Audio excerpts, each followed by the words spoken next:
The hotel room in Las Vegas smelled like expensive cologne and cheap decisions. Jon Jones sat on the edge of the California king bed, his phone buzzing for the 7th time in 3 minutes. Each vibration sent a jolt of anxiety through his chest, a feeling he'd never experienced inside the octagon, but one that had become intimately familiar in his personal life. It was 2016. Jon had just successfully defended his light heavyweight title against Ovince St. Preux. The crowd had roared. Dana White had wrapped the belt around his waist. Cameras had flashed. But now, at 2:47 a.m., alone in the suite at the Palms, Jon stared at 2 different phones lying side by side on the nightstand. One belonged to his public life, the other to a secret he'd been keeping for almost 3 years. The burner phone, that's what he called it in his head, lit up again. This time, he answered. "You can't keep ignoring this," the woman's voice came through, tired but firm. "Alyssa is asking questions. She saw you on TV tonight. She wants to know why her daddy doesn't come home." Jon closed his eyes. Alyssa, 4 years old, curly hair like his, a smile that could break his heart from across a photograph, a daughter that officially didn't exist. "I'll send more money tomorrow," Jon said, his voice flat, mechanical. "Double what I sent last month." "She doesn't want money, Jon. She wants you." He hung up. But here's what the world didn't know, what only a handful of people in Jon's inner circle had discovered, and what would eventually require Dana White's personal intervention and a 6-figure payout to keep buried. Jon Jones had a second family, not just an affair, not just a side relationship that tabloids love to expose. An actual second family with children, school enrollment documents, and a woman who believed for years that she was building a future with the greatest fighter alive. Her name was Mariana Santos. They'd met in 2013 at a club in Albuquerque, 2 months after Jon's first fight with Alexander Gustafsson. She was a nursing student, beautiful, ambitious, not part of the MMA world, which is exactly what Jon wanted. Someone who saw him as Jonathan, not as Bones. The first night they spent together, Jon told her he was separated from his longtime girlfriend. It was a lie, but one he'd practiced enough times that it came out smooth, believable. Jessie, his actual partner and mother of his 3 legitimate children, had no idea Mariana existed.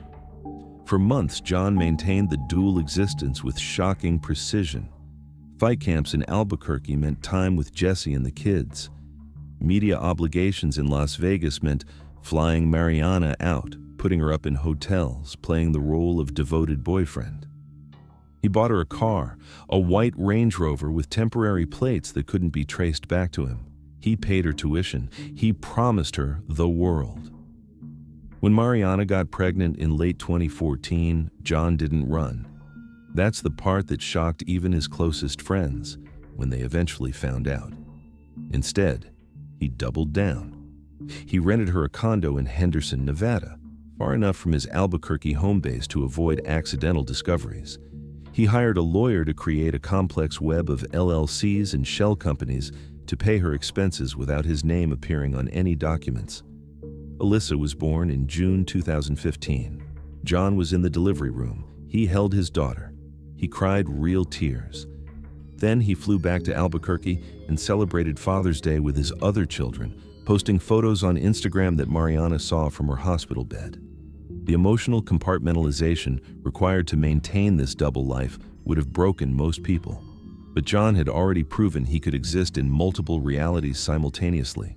Beloved champion in public, reckless party animal in private. Adding another layer of deception just meant refining his existing skills. But secrets have weight, and by 2016, the architecture of Jon's lies was beginning to crack. It started with financial questions. Jon's accountant, reviewing expenses for tax purposes, noticed irregular cash withdrawals.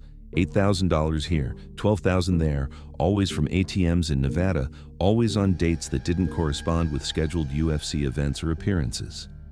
When pressed, Jon claimed gambling losses. The accountant, familiar with athlete excesses, accepted the explanation but flagged it as a potential audit risk.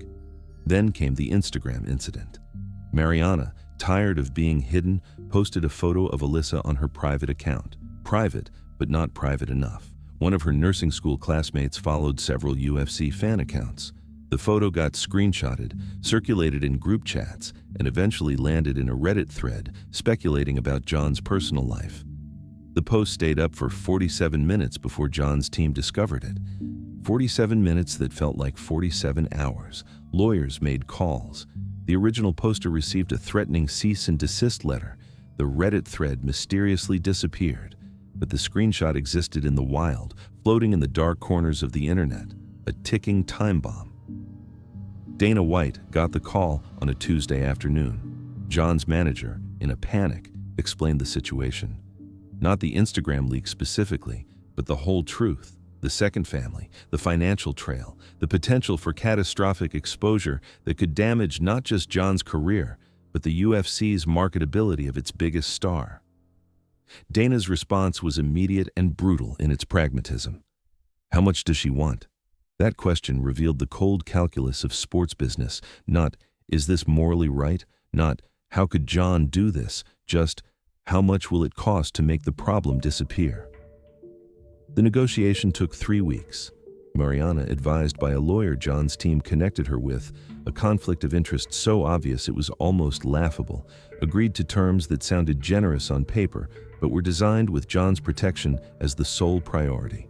$400,000 up front, $5,000 monthly support payments until Alyssa turned 18, routed through a third-party trust that obscured Jon's involvement. And the non-negotiable centerpiece, a comprehensive non-disclosure agreement that made discussing Jon's paternity a breach of contract punishable by immediate termination of all financial support and legal action. Mariana signed. What choice did she have? She had a daughter to raise, student loans to repay, and no leverage against a sports empire that had already demonstrated its willingness to bury inconvenient truths. But here's what the NDA couldn't control. Biology. Alyssa grew older. The resemblance to Jon became more pronounced. Mariana's family knew the truth. Her close friends knew. And in small circles in Henderson and Albuquerque, whispers circulated about Jon Jones's other daughter. Jon, meanwhile, continued his public life with barely a hitch in his stride. He got arrested for hit and run in 2015. The pregnant woman incident that became international news. He tested positive for banned substances multiple times. He had public feuds with Daniel Cormier that included actual physical altercations at press conferences. Yet, through all of it, the Mariana secret held. The NDAs worked. The financial arrangements continued like clockwork. And Jon perfected the art of selective amnesia, occasionally asking his team about the situation in Henderson, but mostly avoiding any direct acknowledgement that he had a daughter he'd abandoned to protect his image.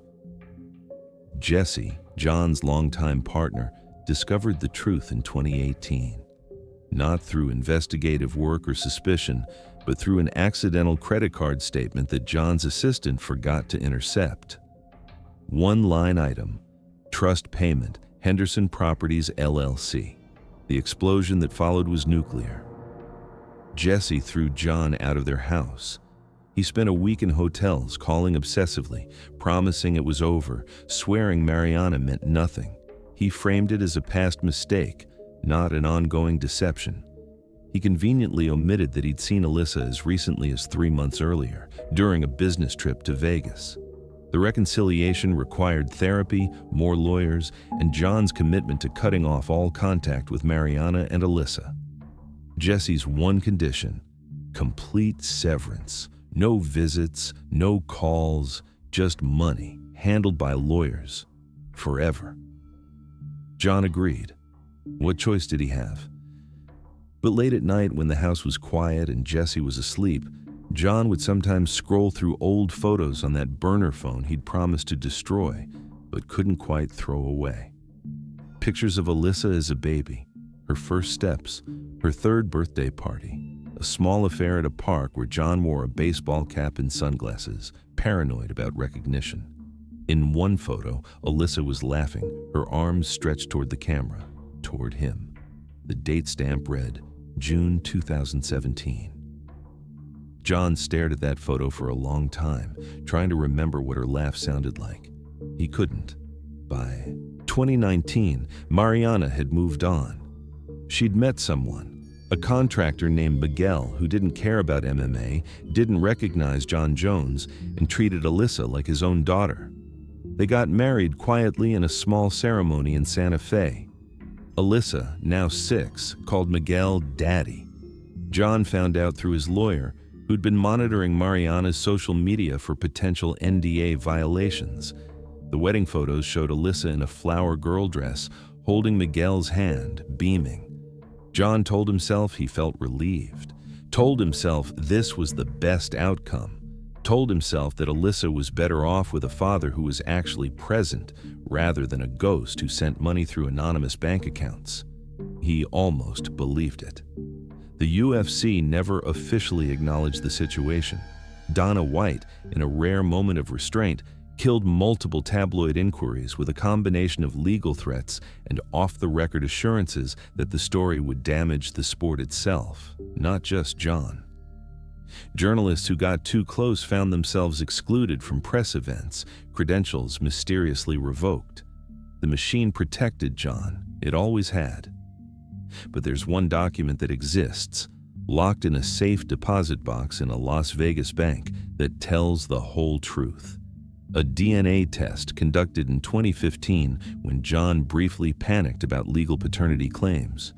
The results confirmed what was already obvious: 99.9% probability that Jonathan Dwight Jones was Alyssa's biological father. Jon insisted on the test. Then he insisted the results be sealed. His lawyer complied, placing the single physical copy in that safe deposit box along with the original NDA, marked Confidential Attorney-Client Privileged Material. The key to that box is in Jon's possession. He's never opened it since the day the documents were locked away. Today, Alyssa is approaching her 10th birthday. She lives in New Mexico with Mariana and Miguel. She plays soccer. She's good at math. She has no idea that the man the world knows as the greatest mixed martial artist of all time is her biological father. Mariana keeps that secret carefully. The monthly payments still arrive, now handled so discreetly that even Mariana's husband doesn't know their true source. As far as Miguel knows, it's a settlement from a previous relationship, vague enough to avoid questions. And Jon? He's the heavyweight champion now, having moved up in weight class to capture another title. His Instagram shows a carefully curated version of his life: training footage, motivational quotes, pictures with his 3 acknowledged children. The comment sections fill with adoration. Nobody asks about Henderson. Nobody connects the dots. The story remains buried, protected by money, lawyers, and the collective decision of powerful people to prioritize profit over truth. But sometimes, late at night in whatever city he's training in, Jon will get a notification on his phone, the burner he still keeps against all advice, against all logic. It's an automated alert from a private investigator he pays monthly to send photos. Just photos. No context, no communication, pictures of a girl growing up, learning to ride a bike, losing her front teeth, winning a spelling bee, a daughter who doesn't know him, a secret that money can keep, but money can't erase. Jon looks at these photos in the dark. He never saves them. He deletes them immediately after viewing, following a protocol his lawyer established. Leave no digital trail. But for those few seconds before he hits delete, he wonders what it would be like to be the father in those photos, to be the one teaching her to ride that bike, to be the one celebrating that spelling bee victory. Then he remembers the cost, the exposure, the damage to his brand, his legacy, his other family. And he hits delete every single time.